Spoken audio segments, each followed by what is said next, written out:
جب ڈنمارک میں اور اس کے پہلے سویڈن میں قرآن کی توہین کی گئی تو پاکستان نے یونائٹڈ نیشن میں ریزولوشن رکھا کہ قرآن اور کسی بھی ریلیجس بک کی، کسی بھی دھرم کی، کسی بھی ریلیجن کی، کسی بھی کتاب کی توہین کرنا، اس پر پابندی لگایا جائے۔ تو اگرچہ اس میں امریکہ اور برطانیہ، جرمنی، فرانس اور اس طرح کے کچھ اور ملکوں نے اس کی مخالفت کی، لیکن یہ بہت اچھی بات تھی کہ وہ ریزولوشن جو پاکستان کی طرف سے پیش کیا گیا تھا، انڈیا نے اس کا سپورٹ کیا،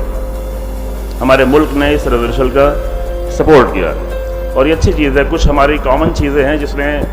ہم آپسی مسائل کو بھول کر اس میں ایک ساتھ اپنی آواز کو اٹھا سکتے ہیں کہ اگر ریلیجس بکس یا ریلیجس پرسنالٹیز کی توہین کی جائے گی، انسلٹ کی جائے گی، تو یہ کسی بھی دھرم کے لیے اور کسی بھی ریلیجن کے لیے اچھا نہیں ہے، مناسب نہیں ہے، انسانیت کے لیے اچھا نہیں ہے، پوری بشریت اور پوری ہیومینٹی کے لیے اچھا نہیں ہے۔ لیکن قرآن کے لیے احتجاج کرنا، پروٹیسٹ کرنا، قرآن کی آواز اٹھانا، جلوسوں میں آنا، یہ سب چیزیں بہت اچھی ہیں، لیکن قرآن کا سب سے بڑا اور سب سے اچھا حق یہ ہے، سب سے اچھی بات یہ ہے کہ قرآن کے جو اصول ہیں، قرآن کے جو پرنسپلز ہیں، اس کو ہم سب سمجھیں،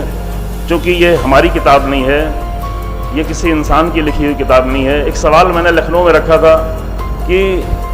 بہت ساری دھارمک کتابیں ہیں، بہت ساری ریلیجس بکس ہیں، لیکن کوئی کسی کتاب کو نہیں جلا تھا، اور جلانا بھی نہیں چاہیے۔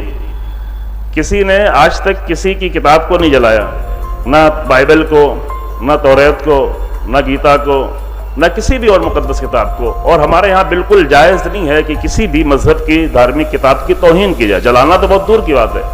ذرا بھی توہین کرنا جائز نہیں ہے۔ اگرچہ ہم ہیلدی ڈسکشن کر سکتے ہیں، بات کر سکتے ہیں، گفتگو کر سکتے ہیں بہت ساری باتوں پر، لیکن توہین نہیں کر سکتے۔